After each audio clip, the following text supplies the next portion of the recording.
grace, Lord, is with thee. Blessed art thou amongst women, and blessed is the fruit of thy womb, Jesus. Holy Mary, Mother of God, pray for us sinners now and at the hour of our death. Amen. Mother of divine grace, Pray for us. in the name of the Father, Son, and the Holy Ghost. Amen. This class I want to devote to the virtues.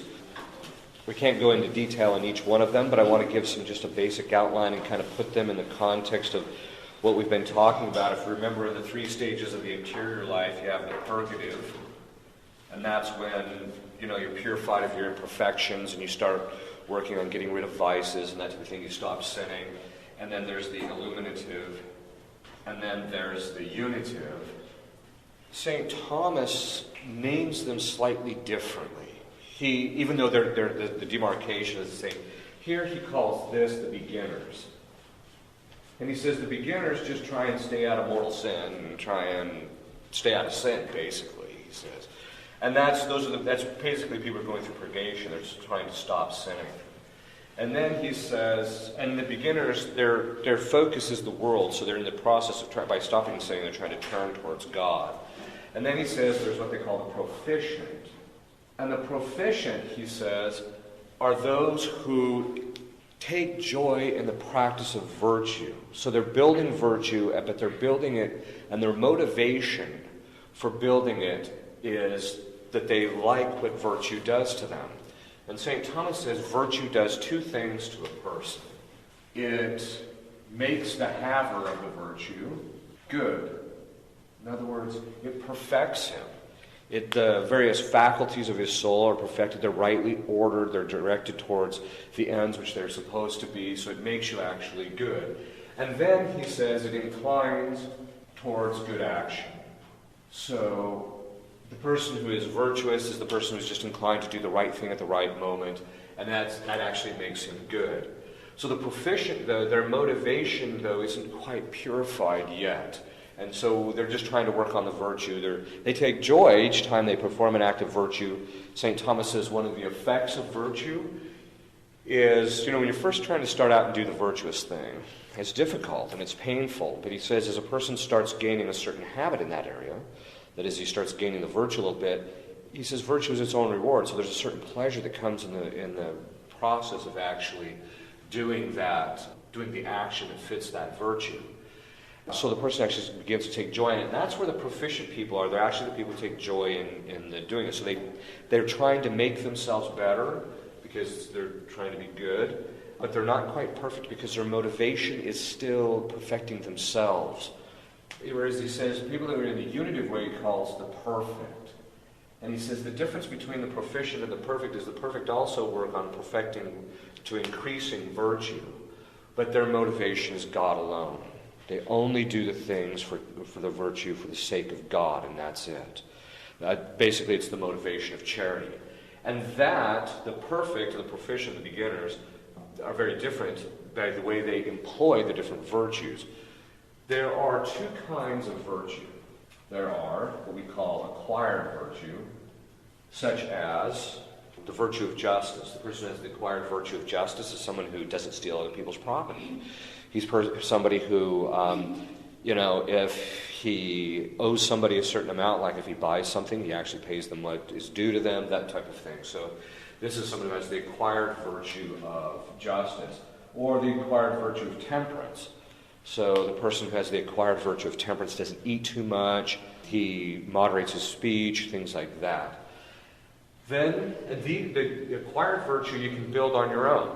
You can just perform the action that pertains to that virtue. So if you want to, be truthful, if people who have a problem with lying, well, I want to stop lying. Okay, well then what do? You start doing the opposite, which is telling the truth. And you start doing that. And as you do that action, then you build up truth in your faculties. And then as a result, you'll be that virtue of truthfulness. And then as a result, as you do that repeatedly, then it becomes easier to do it. And that's one of the things that inclines towards good action. It makes doing the good life, or to leading a good life, easier. For the longest time, I couldn't quite figure out why St. Thomas says that the finality of the moral life is virtue. That is, developing virtue. I couldn't quite figure that out. I mean, I knew that was one of its effects, but why is that the end? Why isn't the end of the moral life to act well, to perform the right action at the right thing? And the reason being is because someone can perform the right action without virtue, and that's not as good as someone who does it with virtue. And this is something which is really different in our culture. It's the product of a guy named Immanuel Kant. Kant had the idea that an action was more meritorious if it was difficult, and so if something was difficult for you to do, you actually gained more merit for it. So if you ever watched or ever read the Calvin and Hobbes cartoons when they were, or the comics when they were running, there was a point where Calvin was saying that he should get more Christmas presents than Susie because it was harder for him to be good than Susie and therefore more meritorious, so he deserved more presents than Susie, even though he was only being good for a month out of the year, and of course then he goes the whole of Advent not being good at all, but then he argues in the end that only one day of being good is better than all the days in which... But this is a product of, it's a Protestant ethic actually, but it's actually this is what Kant brought about. Whereas St. Thomas says it's the exact opposite. Let me give you an example. If you see somebody figure skating out on the ice and they don't have much talent or virtue, they don't have the habit of doing it very well, you can tell it's hard and difficult for them, and it just doesn't go as smoothly and easily, and so it doesn't please us as much. It's the same thing when someone plays an instrument. You know, somebody who has who has developed their talent, that is, they have the habits that go along with playing that instrument. When they play it, it's much better than the person who, they might be able to get through the piece, but they struggle through it and that type of thing, and then so it's not as beautiful to us because there's not, as much symmetry and proportion in the way they do everything. Okay, so what's this all mean? It's the same thing in the moral life, that it's actually more meritorious the more easily you perform the good action. And that's because of the fact that, now that doesn't mean that the good action can't be some arduous, like something pertaining to fortitude, like undergoing martyrdom. But it's something in which, as you develop the virtue, it makes it easier, and then when you do it, you actually do it better. You perform that action better, with greater ease, with less reflection, and that type of thing. And so as a result, it's just executed more perfectly, and that's why it's more meritorious. This is why what Our Lady does is more meritorious than what we do, because of the fact that she was perfect in virtue. Okay. But then there's the acquired virtues, and those are the virtues you can develop on your own. And you can also lose them. And the acquired virtues are had by degree. So you start out with a little bit, and it builds up, and then you have more and more and more of it. And you can also lose it. And acquired virtues are not lost through a single action. So for example, if someone has been in the habit of telling the truth for a number of months and they haven't told a lie and then they tell a lie once, it's not like all of a sudden they lack that habit. The next time that issue comes up, they'll still have that inclination from that habit, so they still have the habit, but it's diminished. So you can diminish your virtue based if you do an action contrary to the virtue. So if you lie, well then it'll diminish the virtue of truthfulness. Then there is the infused virtues. And these are of three kinds. The first are the moral infused virtues, and that's what I'm going to spend most of the time on tonight. And then there are the theological. Actually, we'll just leave it with that, the infused and theological. There's also another infused kind of habit. It's called the gift of the Holy Ghost, but we're going to talk about that in another class. But the theological and the moral virtues, the theological, of course, are faith, hope, and charity.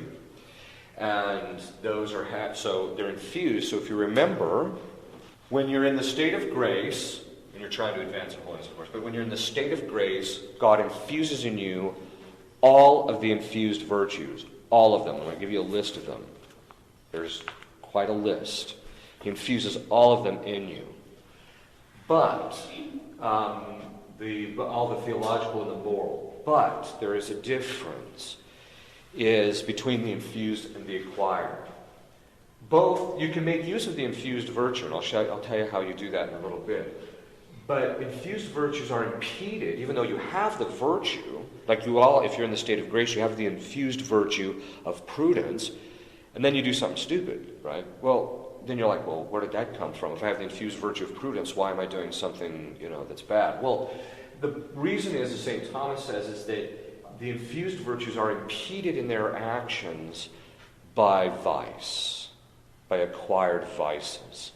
So if you have an acquired vice in a particular area, for example, you have the infused virtue of temperance. But let's say, suppose you have the acquired vice of every time you see chocolate, Godiva chocolate, you just like lose your marbles and start without reflecting, okay? Well, then you're like, well, why can't I be temperate if I've got the infused virtue of temperance? That's because you've got this vice, this acquired vice, that's inclining you contrary to what the infused virtue is. And so St. Thomas says, well, then how do you make the infused virtues perfectly operative? He says, you remove all of your defects. So you remember this whole business of going through the purgative way? As you start removing all your imperfections, then what happens is that we begin to be inclined more towards the infused virtues. And then, as you also begin going up the scale of going through this process of being purified and then being illumined by God and then having union with Him, then what happens is also as you're going up to these levels of prayer, you're also increasing your state of grace. Now here's an interesting thing. How much infused virtue you have is proportionate to a few things. How much state of grace you have, how much grace you have. The more grace you have, the greater the virtues that you will actually, infused virtues you will actually have. Second, you can pray to have an increase in the infused virtues. So you can, if you're really having a difficult time figuring out what the prudent thing is, just ask God, give me, help me to be more prudent. Help me to act according to infused prudence. And we'll talk about another thing that distinguishes these. Obviously, they're the different cause. God causes the infused. You can't cause them at all. At all. All you can do is pray or do certain things to merit an increase in grace or maintain your state of grace, and then they will be there. But it's not the type of thing that if I perform an act that would pertain to infused prudence, that somehow or another I increase it like I do acquired. Rather, what St. Thomas says is by doing that, you dispose the faculty towards a higher reception of it, and then God infuses more of it. See, we're not the cause. The infused virtues are caused by God. The acquired virtues are. But again, the way you make the infused virtues operative is you start acquiring the acquired virtues, that is, getting rid of your vices, and then the infused virtues can also become operative. But it's at these stages that the infused virtues are becoming more perfectly operative. They all are also operative down in this level too. For example, someone might go to confession and confess some sin of gluttony, and then they'll come out of the confessional and someone shows them the chocolate, right? And they might have initial inclination from this infused virtue, but then they'll come up against this vice. Now, if they choose to go follow the infused virtue, then they do that, but that means that you can still make use of it even in this stage. So all of you can still make use of it, unless you're up in these, then you're always using it. But the point is that those who reach the stage, the unitive stage, are always, in every action, always acting according to infused virtue. And that's what the perfection ultimately consists in. So, as you ascend to the heights of prayer, it's because it's, again, stop sinning, building virtue, that is, acquired virtue. Then you also have to start acting according to the infused virtues. And this is one of the biggest differences. The acquired virtue, each virtue has an action, and an action always acts upon some object. So, for example, eating, that's the action. Chocolate. All right, that's the object. That's the thing about which the action is concerning itself. In moral theology, whenever I teach this, I always tell the seminarians to give an example of how you can have different kinds of objects. I said, there's a difference between throwing a washing machine off of a building and throwing a midget off of a building. And the image of a midget always sticks in people's minds. You have to use colorful things, because that way it creates the right images and then people can remember them. Okay. But the object here, so in this particular case it's the object. In acquired virtue, the objects are always something created, such as your wife in relationship to things that pertain to the sixth commandment, or other women if you're not married, or even if you are married. It's food. It also can be things that are arduous, like work and things of that sort. But it always deals with something that's created, and that's its object. And so if people have a hard time in relation, and this is something that's really interesting, St. Thomas says that virtue determines how you relate to the object. If you have virtue, you'll relate to the object well. You can look at the chocolate, and you can either take it or not take it. Whereas if you're vicious, that is, if you don't have virtue when you're around it, you have less free will because it's harder for you to stay away from it. Whereas if you're virtuous, you can either take it or leave it. And so the virtue helps your faculty to relate well to the thing. Okay. But it's always in relationship to something created, the acquired ones are. Whereas the infused virtues always have God as their object. So how do you have God as your object when you have something like infused temperance? Well, it's quite easy. It's your motivation. That is, what is your intention? Or, as we say in moral theology, the finality. So, for example, there is a difference between the acquired virtue of dieting, which is part of the virtue of temperance, because in that particular case, a person can develop the virtue purely for the sake of health. That's a good thing, actually. But it's not perfect. Whereas if a person fasts, so you can have a natural virtue of fasting, which is we call dieting, but you can have a natural virtue of fasting for the sake of health. That's good. But you can also do the sake of fasting for God. And that is done by means of the infused virtue of religion and charity. In other words, you offer it up to God. In other words, you fast for the sake of God. You offer it up for God as a sacrifice or an offering. Or if your wife is driving you nuts, or if someone around you is driving you nuts, then what do? Instead of getting angry, you offer it up, or you say some prayer for them, for God's sake. So what this does is through the motivation of charity has as its proper object love of God. And so that's its action, loving God. And so you're inclined towards loving God, and that's why you do it in this particular moment, which is why St. Francis de Sales made such a big thing, which is a wonderful thing, about, everything has to be done for the love of God. But anyway, the point is, because that's something that's very important. So your intention has to be from the point of view of charity, doing this for the love of God. And you love your neighbor for the sake of God, not for his own sake. Because if you just love him for his own sake, that's an acquired virtue. And that's why Christ says the Gentiles do as much. Why? Because they're capable of acquiring virtues. So the issue is the infused virtues, though, you do it for the motivation of God, but it's also part of the virtue of religion. Because you're offering it to God, or you're doing it for the motivations of God, it fulfills part of the infused virtue of religion. And so the saints, the difference between the proficient and the perfect is that the proficient vacillate between doing it for God and doing it for created motives. That is, doing it for earthly motives. Whereas the perfect always do it from charity. They're always doing it for the love of God. Okay. So that gives you an idea of how these actual virtues are. Now the virtue, how they, just kind of a basic outline. Now the virtues perfect their equality. We know that. There's something qualitatively different about somebody who has a lot of virtue and somebody who doesn't. And we react differently.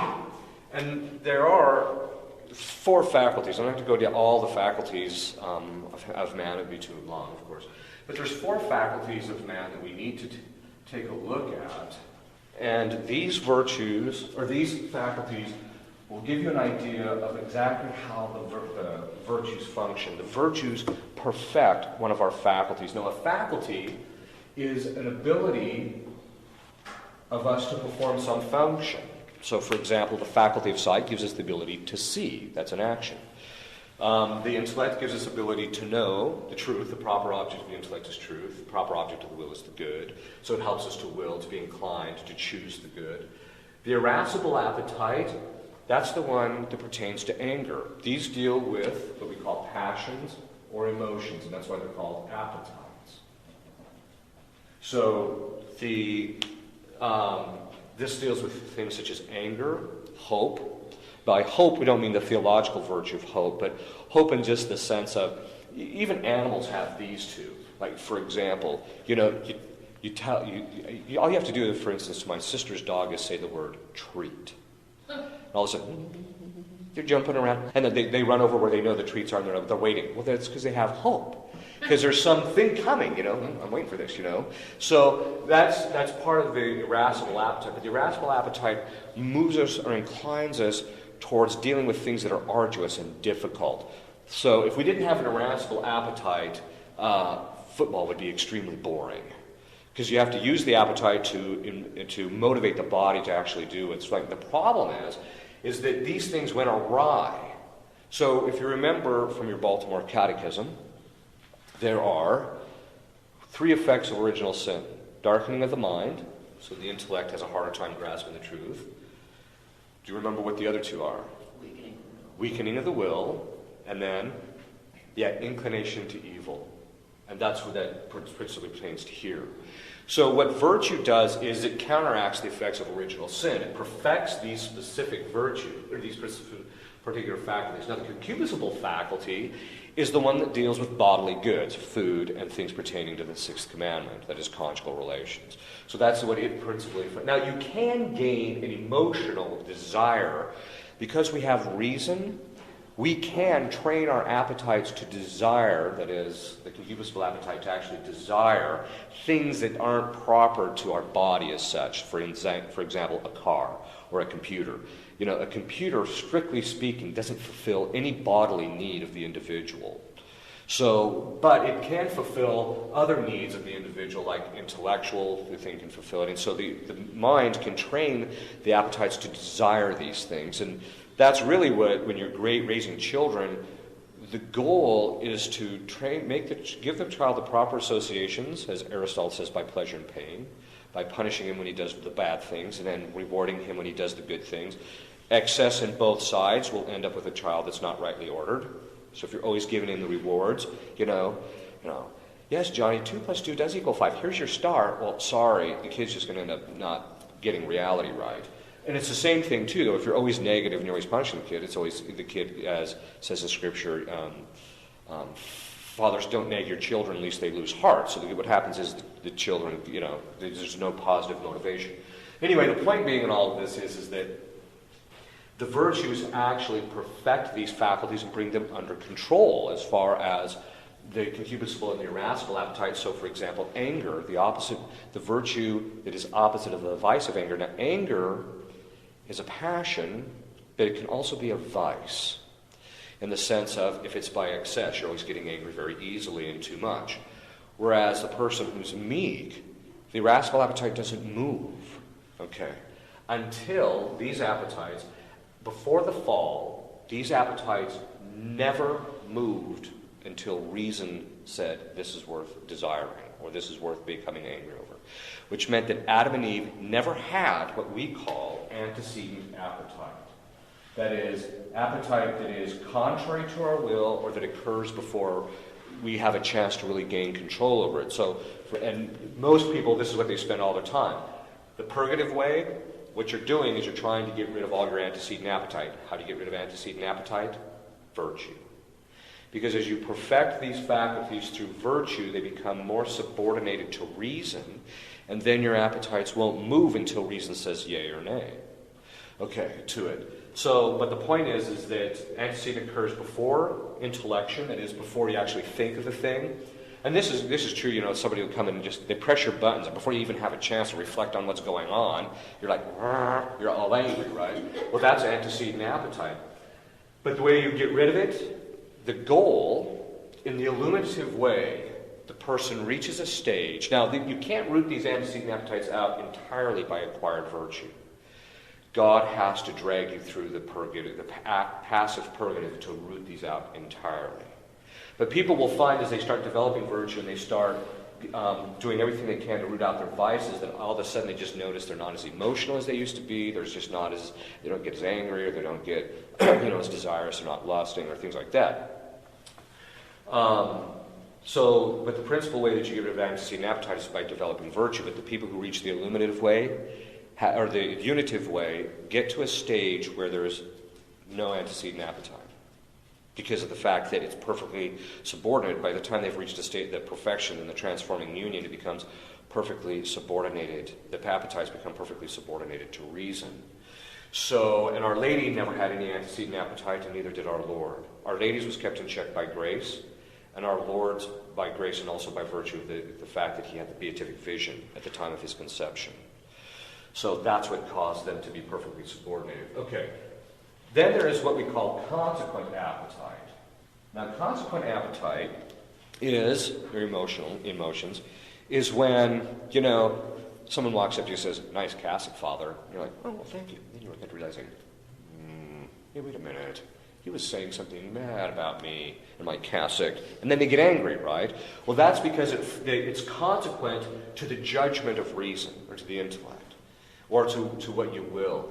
And people can choose to become emotional, ultimately. And what you choose, how you train the antecedent appetite is by determining what you do with your consequent appetite, by trying to mitigate it or get the image out of your imagination. Because the appetites are moved by what floats through your imagination, so you just got to get it out of your imagination. And then over the course of time, the appetites learn, okay, I don't move, I don't have these antecedent inclinations until reason says yay or nay, right? So virtue, what happens is through doing the right thing at the right time, be commanding the right the consequent appetites, emotional life, it becomes, I'm not going to get angry, or I'm only going to eat so much of this. I'm not only going to let myself, want this much type of thing. Then what happens is these emotions, these faculties begin adjusting themselves to what reason says. The reason most people's emotional life is completely out of control is because they've had some antecedent appetite, there's some emotion, and then reason gives into it and confirms it, and then they say, oh, okay, that's how I'm supposed to act. In fact, the punishment fits the crime. When Adam and Eve fell, they had no antecedent appetite. But when they ate the apple, if you remember, Eve looked at the apple and she says it was pleasing to the sight, which meant there was an appetite, but it was only consequent because she had to think about it. But what happened was reason knew that if you eat this apple, you're acting contrary to reason. So as soon as she ate the apple, what happened? The passions were taught, act contrary to reason. And then that was the punishment for the crime. That meant that she introduced into herself, and then Adam ate it, and he introduced into himself the same disorder. So this is something now that we're all dealing with, and the way we deal with it is by developing virtue. See, Adam and Eve before the fall had no virtue, because they didn't have to, because they had the preternatural gifts, which always kept their appetites and everything in perfect check. But after the fall, now, in order to recoup this state in which they were, where there was no antecedent appetite, we have to develop virtue. Okay. So in the intellect, with respect to the moral virtues, you have prudence, both infused as well as acquired. In the will, you have justice, and we'll see what these are in a little bit. And then in the irascible appetite, you have fortitude, and in the concupiscible appetite, you have temperance. And then these are subdivided into a variety of different virtues, which I'm going to give you here in a minute. But this is an important thing to keep in mind. These are the faculties you just want to keep in mind, because the faith is in the intellect, hope and charity are in the will, and then the gifts of the Holy Ghost are such as the gift of counselness are in the intellect. The gift of fear of the Lord is in the will, but they're here. But they have an effect down here, which we'll see in a later class. But there's also intellectual virtues too. But this will give you an idea. So what these do is we acquire these virtues, then it tends to perfect us. Okay. So what I want to do now is I want to just go a little bit through these. These are all the virtues and vices. This will give you an idea of what you're up against. This is what you have to acquire and what you have to avoid. Okay. For the integral part of prudence. Now, prudence is the virtue by which you know the means to attain the end. What does that mean? It's the virtue that helps me to know to do the right thing at the right time in the right circumstances. Okay. And there are three different kinds of virtue too. Virtues are broken down into what we call the integral. Now, integral virtues are those which, if you don't have this, you don't have any of the other aspects of the virtue. So, for example, if I don't have any caution, I'm not going to have any prudence. If I don't have any memory, I'm not going to have any prudence. If I don't have any shrewdness, which we'll see what these are, I don't have any prudence. Okay, so integrals are those which you have to have if you're going to have the virtue at all. Then there's what we call the potential parts. Actually, I'll do the subjective parts. The subjective parts are parts of the virtue. There's subdivisions within the virtue. So, for example, the subjective parts, a subjective part of temperance would be the virtue of fasting. That would be an example of it. Okay. Because in a subjective part, you can have one part of the virtue without another. A person can have the virtue of fasting but not have custody of the eyes or chastity under control. So that's one of the signs. Whereas the integral parts, you either have it, you have this virtue in order to have the other one, or you don't have it at all. Whereas the subjective parts, you can have parts without the other ones. The potential parts are those which don't really fall under the virtue, but they relate to it. So, for example, the virtue of religion is usually it's a potential part of the virtue of justice. Why? Because the virtue of religion, the will deals with, it's principally ordered towards the good, right? And it's ordered towards justice. Well, justice is between equals. Well, the problem is we're not equal to God. And so, strictly speaking, there cannot be justice between us and God because of the fact that we're just not equals. But we'll see how that kind of works itself out a little bit later. But it's related to justice in the sense of justice is the virtue in which you render to somebody what's due to them. Neither more nor less. There's a certain equality between the person and the thing that's due to them. And whereas with God, we have to render to God his due. The problem is that what we render to him is never proportionate to what he is. It's always below that. Okay. All right. So memory is the virtue. I'll just quickly run through a few of these. Memory is the capacity to remember the right things. You know, there's certain people that they get burned and burned and burned and burned because they keep doing the same thing over and over and over again. Even though they've been burned, they go through the bad experience and yet they go back to it. And that's one of the signs they're not in the habit of remembering the right things to keep them from doing the wrong things or to do the right things. Understanding is just the ability to grasp the reality for what it is, what I'm dealing with, prudentially, that is the action that I'm going to be dealing with. Docility is the ability to be read. Shrewdness, St. Thomas says, is the ability to quickly kind of grasp what the thing is to do. You know, there's some people like, what do I do?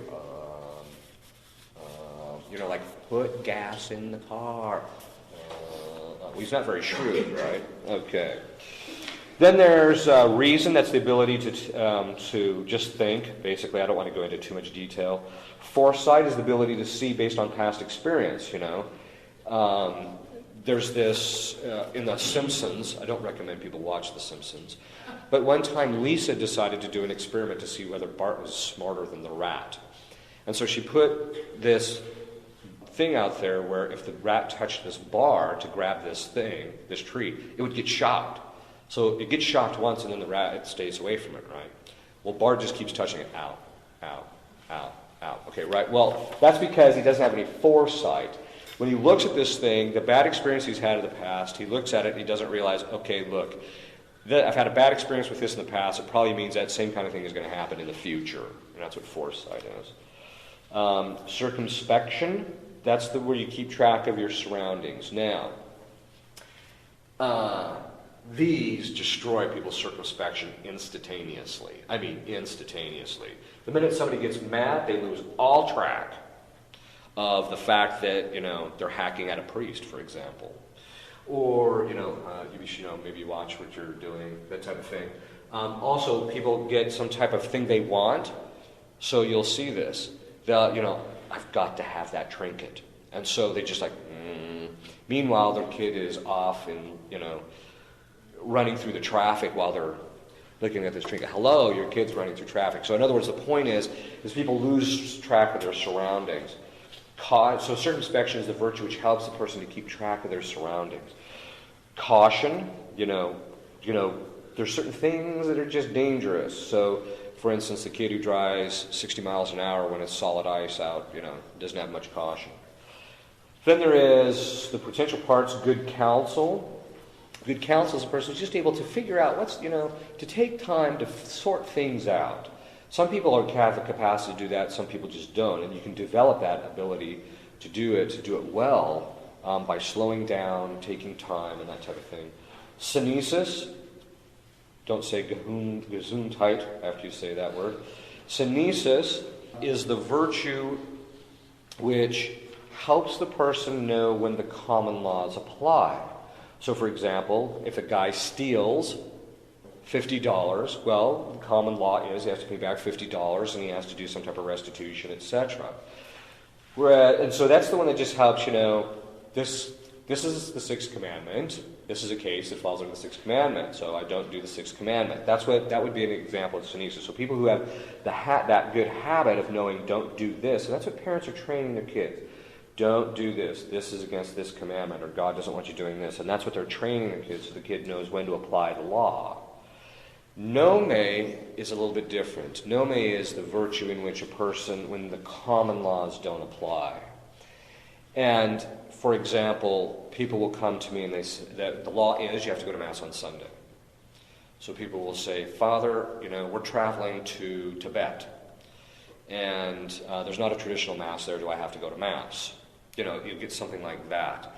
And you have to be able to tell them this is how the law is to be applied in this particular case, because a lot of times people are quickly, nome is not very abundant today. And you have to, in order to have nome, that is to know to apply, St. Thomas says to apply higher principles, the things that are, like the natural law or the divine positive law, what was God's intention in promulgating this law type of thing.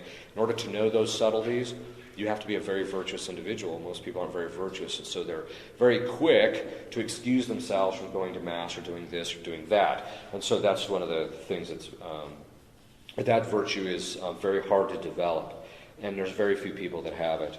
Vice is contrary to prudence, precipitation. Precipitation is when a person doesn't take counsel. You should have thought before you did that. It's usually when people say that. Inconsideration is, you thought about it, but you didn't consider which is the best way to go about this. All right. Inconstancy, you figured out the right thing to do, and you said, okay, I'm going to do it, and then you get into the situation, okay, I'm going to tell Bessie Sue we have to stay away from each other because we keep violating the sixth commandment together. So you get around Bessie Sue, right? And then the next thing happens is what? The appetites affect his judgment. The next thing he's like, and so he's inconstant. So instead of telling her, no, we've got to stay away from each other, he's like, oh, okay, we'll stay, So that's inconstancy where you vacillate back and forth. Negligence, that's when a person doesn't take due care to consider the means or to do what is necessary or to even do the things that you're supposed to do. I don't want to get too much into all of these. Some of these are kind of obvious, guile, fraud. Craftiness is when a person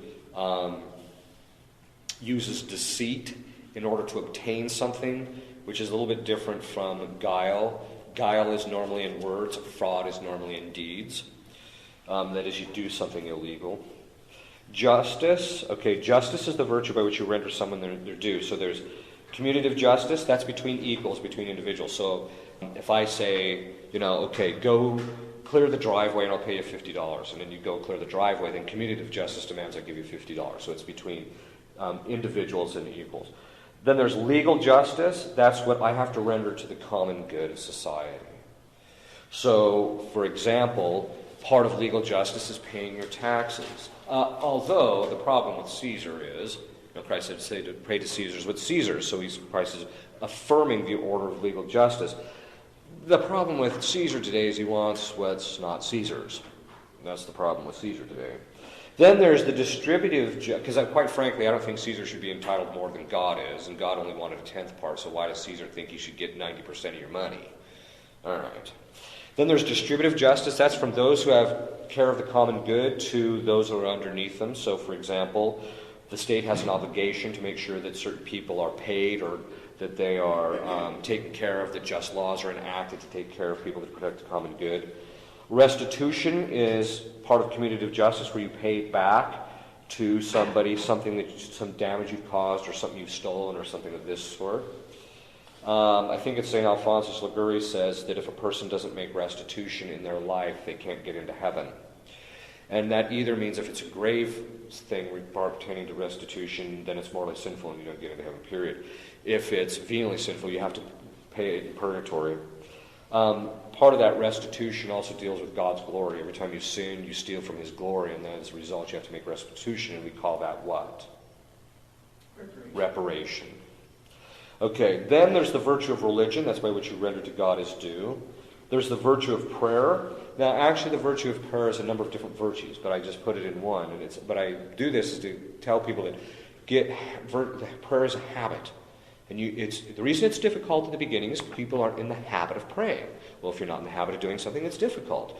Whereas if you keep doing it, because our faculties, this darkening of the intellect, there's a rather complicated thing. If you want to know what the cause is, you can read my books on psychology. But our faculties are rather disordered, and it takes a long time and a lot of habituation to get the various ones under control in order for us not to get distracted, and so that the habit of prayer becomes easy.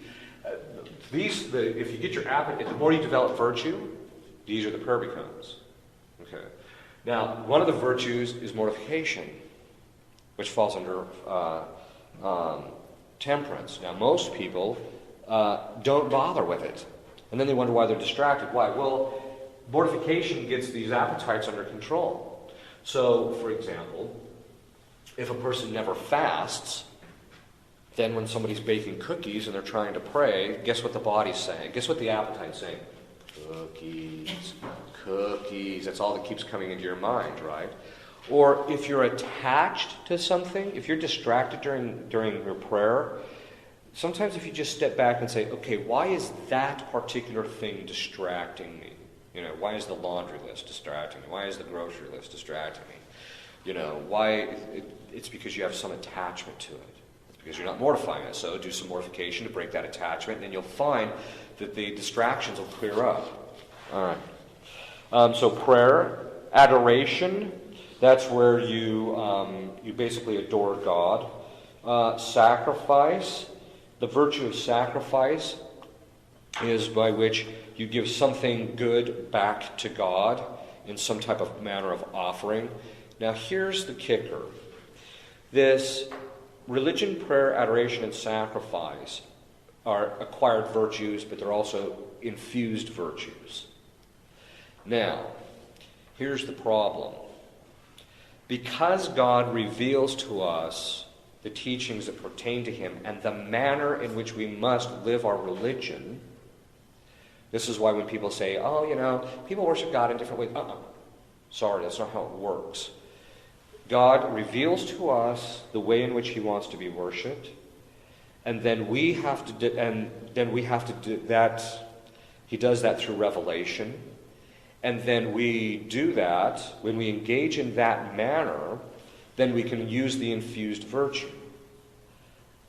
But somebody who doesn't have revelation neither fulfills or develops a proper virtual religion, neither infused nor acquired. Why? Because of the fact that religion is rendering due worship to God. He tells us, this is the worship that is due to me. If you don't know that, you'll do something contrary to that, and so you violate justice, and so you're not developing the virtue of religion. So what's the moral of the story? You cannot develop even the acquired virtue of religion, in which you are doing the acts of religion for created motivations, for example, because you want to become more perfect, or that type of thing. Not that you're not, because that can be legitimate in the lower stages, but as you start advancing, then the religion has to be done purely for the love of God. But you cannot develop even the acquired virtue of religion without revelation. This is one of the reasons why it's so difficult for people outside of Catholicism to develop all of the virtues. All right. Adjuration, that's when you do commanding, things like demons and that sort. Piety is the virtue in which one gives honor to one's parents or to one's fatherland. So patriotism, which is basically to your forefathers. And so patriotism is a sub-virtue to piety. Piety is the virtue in which the person has the disposition or the habit of giving honor. Dulia, which is do honor to one's superiors.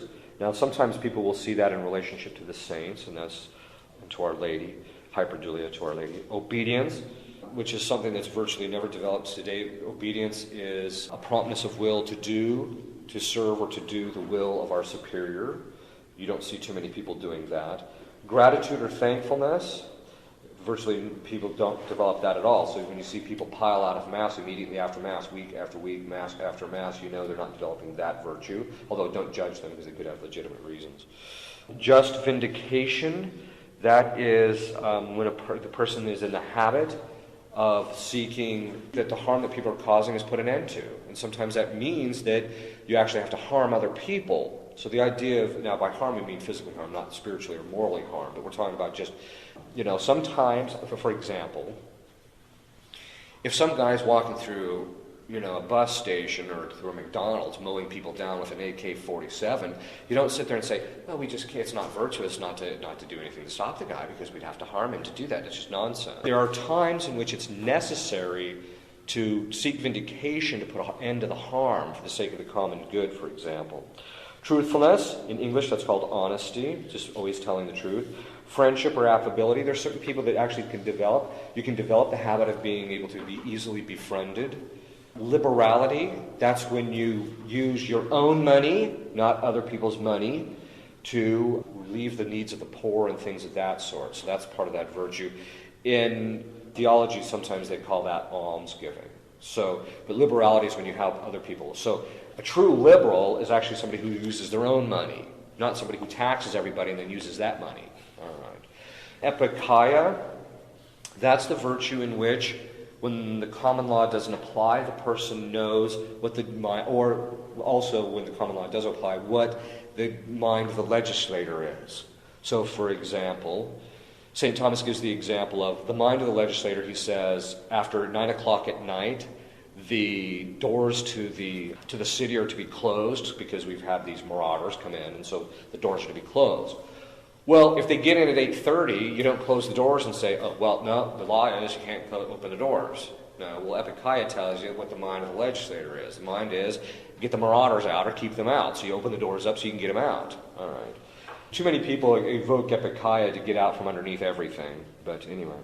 The vices against justice, human respect, murder, mutilation, theft, robbery. The difference between theft and robbery is that theft is the occult. It is the quiet or the private taking of something, whereas robbery is when it's done to the person in their face, usually with violence. Judging people, false accusation, perjury, contumely. Contumely is when you denounce somebody or say something bad about somebody, usually false, to somebody, to their face or in the presence of other people. Detraction is when you say something true, but it's usually done quietly and it has a different name. Murmuring, I love the Latin word for this, it's susurratio. But what murmuring is when you go and you say something negative about somebody to someone else in order to separate the person's affections from them. So, for example, suppose there's somebody you really don't like and you notice this guy kind of likes him and you go and you badmouth him so that this person will stop liking him. That's called murmuring. Okay. Derision is when you do something and laugh at people. Malediction is when you curse. That's cursing. Malediction is when you actually condemn something. That is different from the cursing which we use people often, which is swearing, which is against the virtue of modesty. Fraud, usury. By usury, now the moralists usually say that means the excessive taking of excessive interest. Illicit adjuration, superstition, idolatry, divination, in witchcraft, tempting God.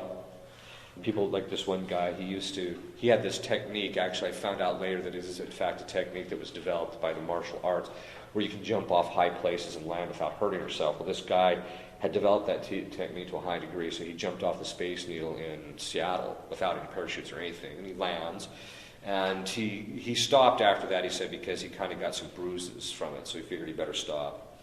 I think that's tempting God. All right. Sacrilege, simony, that's when you buy something that's sacred. Disobedience, vengefulness, that's when you seek to harm people without proportion or without being moderated. Lying. Simulation, sometimes called hypocrisy. Lying is when you say something false in order to deceive somebody, whereas simulation is doing something false in order to deceive somebody. So, for example, somebody comes to you and they say,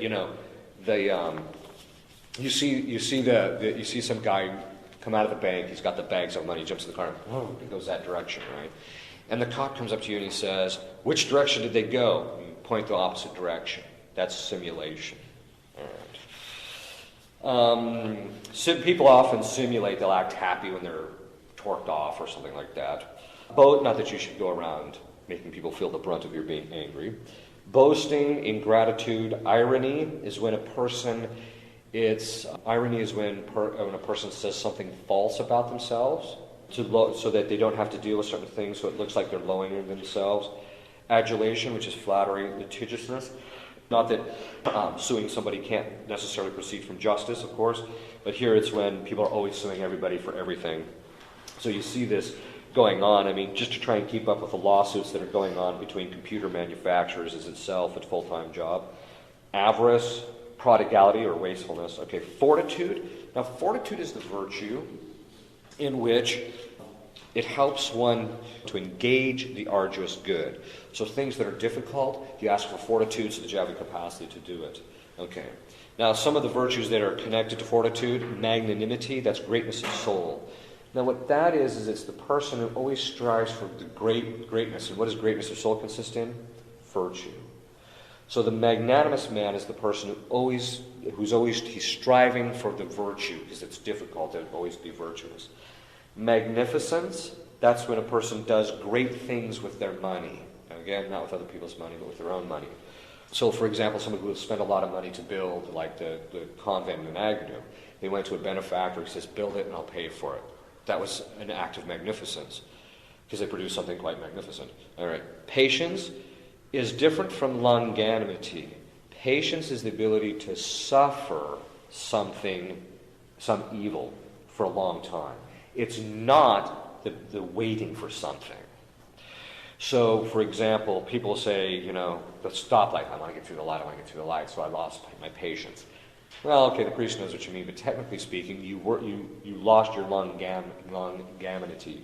Now, that just means longness of soul. Longness of soul is the ability to wait for the good for a long period of time. Kids, of course, don't have it.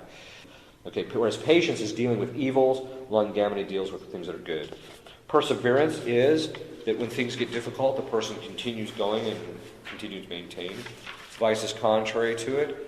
Fear, not all fear, but just excessive fear, always being afraid. Fearlessness, audacity, presumption. Presumption is that a person thinks that they're capable of doing something when they can't. Ambition. Now here we're not talking about the English sense, because usually when people say, he's ambitious, usually means he has a lot of drive and motivation. That's a good thing.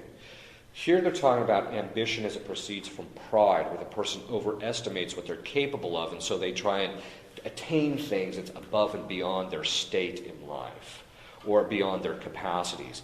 This is one. Ambition is rampant in our culture. And I'll tell you where it's most obvious is in college. People come to college, quite frankly, they got the IQ of, you're lucky if it's double digit, and they want to complete a doctoral program. My cousin made the observation, he said when he got his doctorate, I said, well, congratulations, it doesn't mean anything. Because anybody who goes through advanced studies knows that there's a lot of people studying that don't belong there, right? They're not that bright. So what happens is people go through this, and they should, in the past, 100 years ago, most of the people might have finished high school. And then if they finished high school, the very best and brightest probably went to college. And then out of that, maybe out of one of 100 or two out of 100 might have got their master's.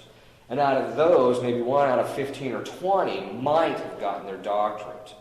Where today is, you get your doctorate because, as my cousin says, I just stuck around long enough for them to give me the degree. Now, he's very intelligent, actually. He's one of these guys that does all these designer drugs and everything. There's so much ambition in college, and a lot of people shouldn't be in college because they're just not smart enough to be in college. And what's happened is, in order to accommodate all these people coming in who aren't smart enough, The grades, there's been great inflation. The standards have been lower, which is a problem. Inane glory, which is vanity, which is that a person likes how they're being manifested, and they like how they look and that type of thing. Pusillanimity, which is smallness of soul. That is somebody who's not willing to do something difficult in order to attain the good. Parvaficence, or stinginess, that's contrary to magnificence. That's the guy who doesn't want to do anything because he doesn't want to spend any money. So we used to have guys who would come into my dad's shop, and they'd keep buying used tires. He'd be in every week getting a new set of used tires. And you're just like, well, just spend the money and get the tires new, and you won't be in here every week, That's a case of stinginess. Molitias, or softness, it's effeminacy. Molitias in Latin is a term that means softness. It's people who prefer things that always give pleasure. Effeminacy is when a person is unwilling to set aside the pleasure of just being where they're at, or the complicity where they're at, in order to pursue what is arduous. And we're getting a lot of guys who are very effeminate. Molitias is also one of the Latin terms for masturbation, because it's somebody who gives into kind of a softness. Pertinacity is it's a vice in which a person holds on to something contrary to reason, a position or a theory that they hold to. Okay, temperance is the virtue which moderates, St. Thomas says, it moderates those pleasures that pertain to touch. And that deals with the sixth commandment, but it also deals with things like food, because the food is something that has to touch us in order for us to eat it and to taste it. So he says it deals with moderation, the pleasures of touch. Shame is the virtue in which the person fears being perceived as lowly, so they stay away. So the person who has temperance stays away from things that are lowly. So they'll stay away from violations of the sixth commandment and things like that. Or if they do it, if they have the virtue, they'll recognize the lowliness of that, and so there's a certain sense of shame. Honestia, this isn't honesty. It's one of those false friends, as they say in linguistics. This is the habit of always seeking to do what is virtuous in each situation. So in other words, it's the habit of always, anytime something arises, the person is in the habit of, okay, what do I do to do the virtuous thing? Not too many people have that. Most people just kind of react. Abstinence, fasting, sobriety, chastity. Chastity is in the concupiscible appetite. It governs it, so the person doesn't have any emotions contrary to virtue in this regard, to purity. Virginity is also a virtue, but the difference is that virginity is it's not principally something physical, St. Thomas says, even though that's not the material part of it. It's principally the formal side. That is, if the person has never willed the pleasures that pertain to the sixth and ninth commandments. So it's possible, for example, for a woman to be raped and still have the virtue of virginity, even though she might not have her physical virginity. And that's an important thing for people to remember. So there's that. Continence, that's principally in the will, even though it's listed under temperance, which is the concupiscible appetite. Continence is the virtue in which you refrain your appetite, or you still do what's right, even though your appetites are all over the place. So the continent man is someone who, he might get around Bessie Sue, but he still, does the right thing, even though his appetites are out of, kind of going at it there. Clemency, or meekness, sometimes it's also called mercy.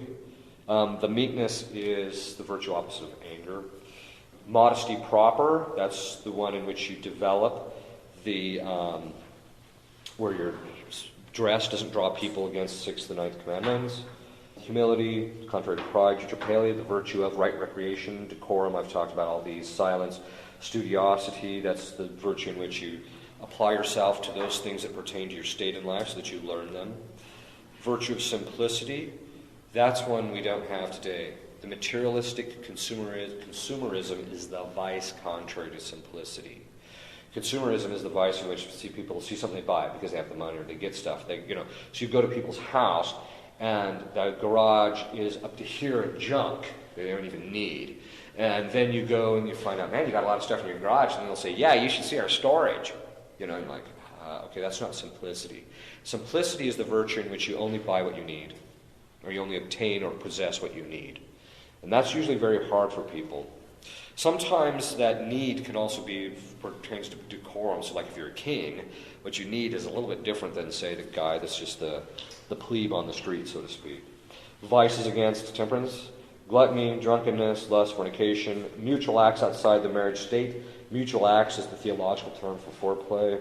Rape, adultery, incest, incontinence, anger is actually, St. Thomas says, against temperance, because anger is a complex passion in which there's a perception of some injury to self or others, so there's a sorrow, and then there's a desire to harm the other individual, to put an end to the harm. Now, sometimes that motion of anger is according to virtue, but a lot of times it's by excess, and so cruelty is when a person goes to excess in the seeking of the vindication. Pride, curiosity. Curiosity is the vice in which we seek useless and profane knowledge, or knowledge that is not suited to our state in life. So the people who sit for hours surfing the internet to no real benefit, that's curiosity. There's a whole industry based on curiosity. All the magazines that you see as you go through the counter there when you go through the grocery store, 99% of those are based on the vice of curiosity. As if people really need to know, what Brad Pitt is doing. I mean, who cares? All right. Crudity, this is a lack of etiquette or manners. Immodesty. Okay. Then the theological virtues of faith. Faith is the virtue by which I give assent to what the church teaches. That is, I see the truth and I hold it as true what the church teaches. The sins against that. Infidelity. Infidelity is when you reject some aspect of the faith in any way. Heresy is when you reject a particular teaching. Apostasy is when you reject the whole. Blasphemy is when you say something against God's holy name or something that's holy. Hope is the virtue in which we await the coming of those things. We await beatitude in heaven, and also it's the virtue in which we rely on God to help us get there. Desperation is when you don't think God's going to help you or nothing can help you, and presumption is when you think you can do it on your own. Charity is the virtue in which you love God and love your neighbor for the sake of God, so hatred of God. Sloth is against charity. It can also be against temperance. And it can also be against justice if it mitigates it, but it's against charity here because the person, sloth is the complacency, it's similar to effeminacy, but sloth is when a person doesn't pursue what's arduous because he doesn't want to have to deal with overcoming what is difficult. In other words, he doesn't want to engage what's difficult. Envy, which is different from jealousy. Jealousy is when you have something, but you don't want someone else to have it. Whereas envy is when you don't have something and you want what that other person has to their loss. You don't want them to have it. So that's a sin. That's one of the sins against the Holy Ghost, envy. Discord, that's when you're just fighting all the time. You just don't want to get along with people. Contention is when you're fighting verbally a lot. Schism, so you break off from the church. War, here we're not talking about just war. There can be legitimate just war, which falls under the virtue of justice. But here we're talking about war that is unjust, and it's a sin against charity because it's contrary to the love of God and love of neighbor. Quarreling, discord is when the person just is always seeking to, kind of not be in congruity with everybody else, whereas quarreling, rixa in Latin, is a little bit different. What quarreling is it's we'd call it feuding, where it's not just in words and that type of thing, but you're doing things and causing difficulty. And then scandal, which of course is doing something which tears away people's faith or causes them to not pursue some excellence or some good. Okay. That's what you have to avoid, and that's what you have to perfect. This will give you somewhat of an idea of where you're going. If you want to take some time, you can go through this and see, where am I at in all this? Am I in the habit of sacrificing? Oh, by the way, mortification falls under temperance. I didn't get that in there. Mortification is in there. Am I in the habit of sacrificing? And this is a really important point. When people are dating, I always tell people, if you want to know where the guy is marriable, here's the list. Does he line up? How does he line up? And that's what dating is about. Dating is a process, courtship is a process in which people manifest what the virtues and vices are. Which is why people who they see him the first time, we're going to get married. Look it. You don't even know if the guy has the proper virtues or vices. And, this is something that's very important to kind of keep in mind. If they don't have the requisite virtue, avoid them.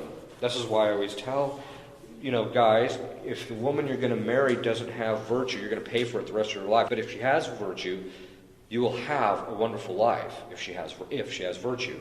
And the same thing applies to women in relationship to men. If you don't have a virtuous man, he'll make you miserable before it's all over with. On the other hand, if he's a virtuous man, he will make you happy.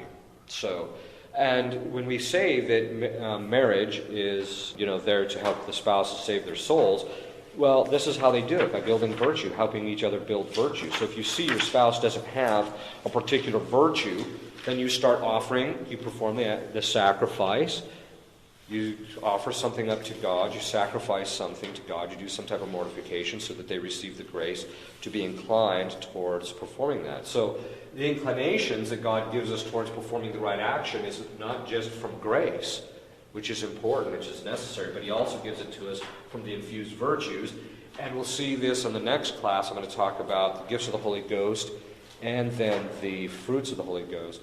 That the gifts of the Holy Ghost are yet another way that he inclines us to do the right thing.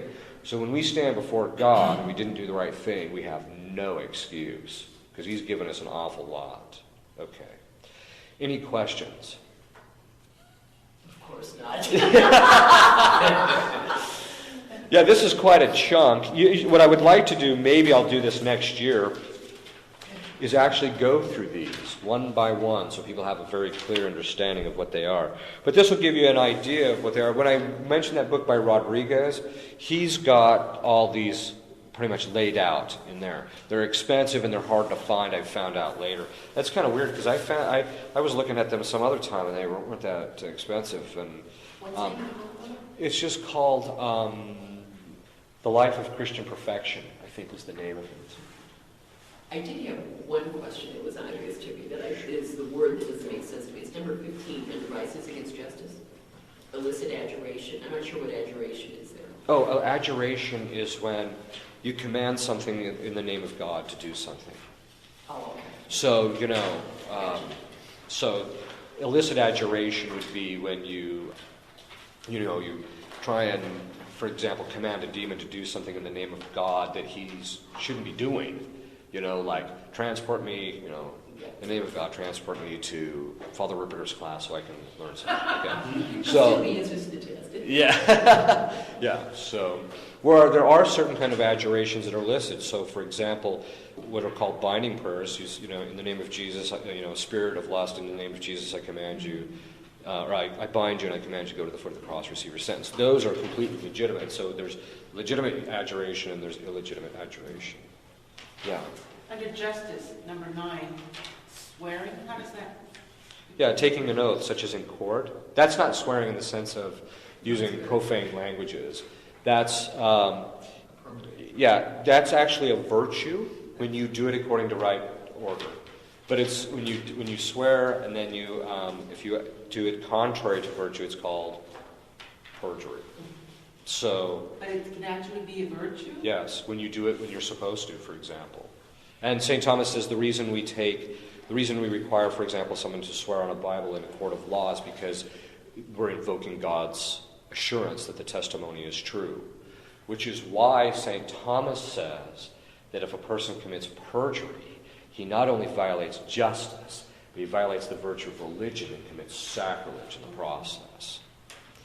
So, which is also another problem. One of the real sins you start to see against the virtue of religion is people taking vows when they're not supposed to. For example, the prior precept of the church to follow the church's laws regarding marriage is being violated. So people will actually violate the virtue of religion. Why? Because St. Thomas says to render a vow is to swear before God, and that means otherwise it has no meaning. So he says, since that's the nature of it, then what ends up happening is anytime people go, even when they go to a justice of the peace and they do their vows, it's an act of religion.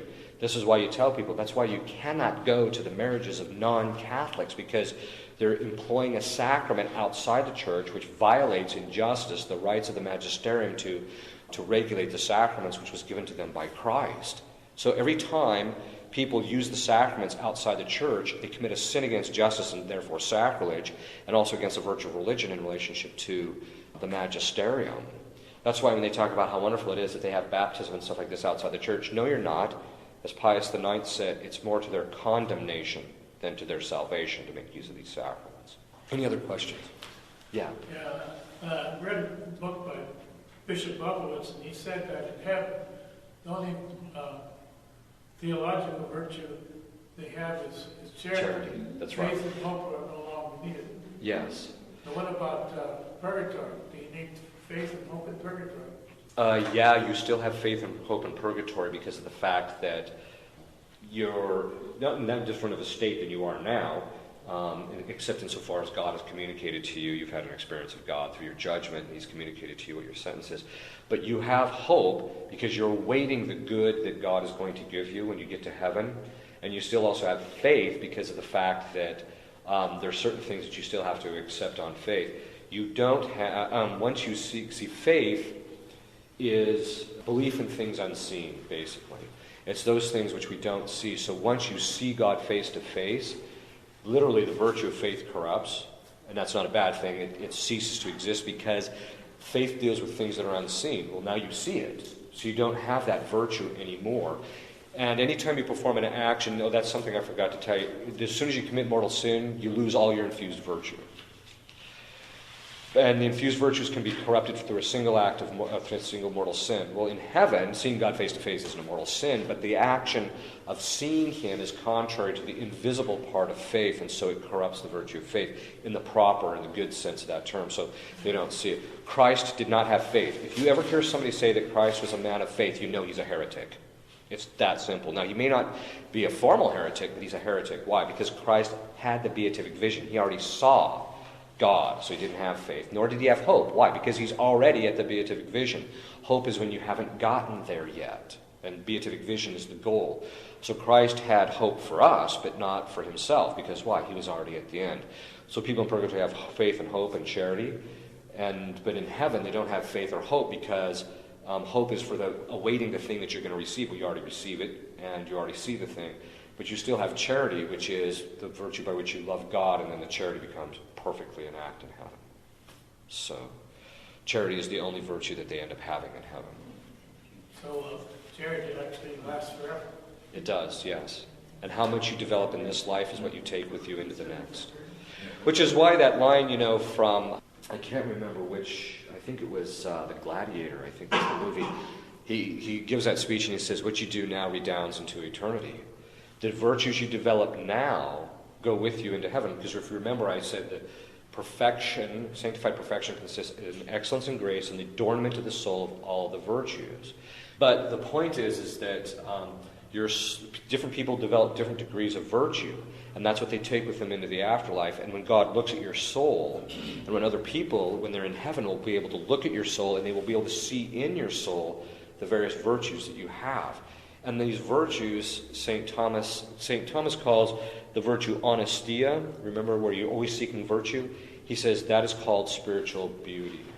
And it's called beauty because in beauty there's a proportion or symmetry. So you have your faculty and then you have this virtue that adorns it. So there's a certain beauty that is given to it. And that's why, they'll talk about things like the martyrs have a crown in heaven or something like that. And that crown is really just what? It's not that they're sitting in heaven with this physical thing on their head. That's not it at all. What it is, and it's the same thing with Our Lady, the crown of Our Lady actually refers to some perfection. The crown that the martyrs have actually refers to what? Perfection in the virtue of fortitude. So they have fortitude to a degree that other people don't have. And God, what it really comes down to is God loves variety. He just likes having, you can tell that by the number of bugs we have. He just loves variety. And so what he does is he adorns people's souls with different degrees of virtue because he wants variety in heaven. But that sanctified perfection, adornment of the soul of all the virtues and excellence and grace. Well, how do you get the excellence of grace? By building the virtue. But you take these things with you into the next life. But And that's why people have to work on it now. You're going to do it now or do it later? Any other questions? Yeah. Does sin in general interfere with your own acquiring the virtue or executing that? Yeah, what it does is, sin acts, what it does is it acts contrary to virtue. It develops vice, or it increases the vice. So it impedes the exercise of the theological virtues. If it's a mortal sin, it ends up corrupting the theological virtues, or the infused virtues, so you lose all of your infused virtues.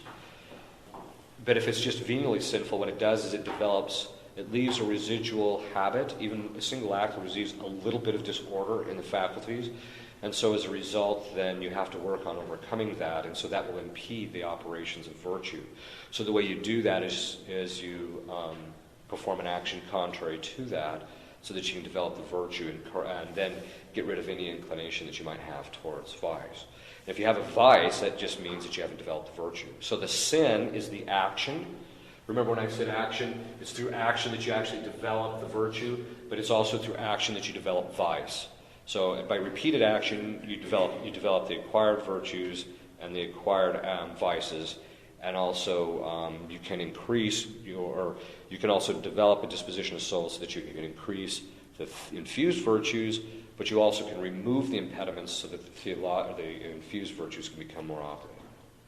So sin is the last thing you want to do. So when they say, and this is why, remember, I don't know if I said, I think I did, in the first class, when I talked about, I think I talked about in relationship to prayer. When people say things like, well, when you're perfect, that's when you stop sinning. You stop sinning in the beginning. Because remember, the proficient, those are the purgative stage, but the beginners are the people who are still sinning. They're just trying to stay out of sin, but it's the proficient who are getting in the habit of they're not sinning anymore. And that's basically, so when you reach the perfection, you're not sinning anymore, basically. So it's you have to try and stop sinning immediately, and it can be done. It's called grace. It is possible. So. But what about sin that's not personal? I mean, just sin in the world. That we have to suffer in purgatory for it. That's that. Well, actually, the sin that's in the world, if it's not personal, then you don't have to spend any time in purgatory for it, for yourself. Only if you've been the cause of it.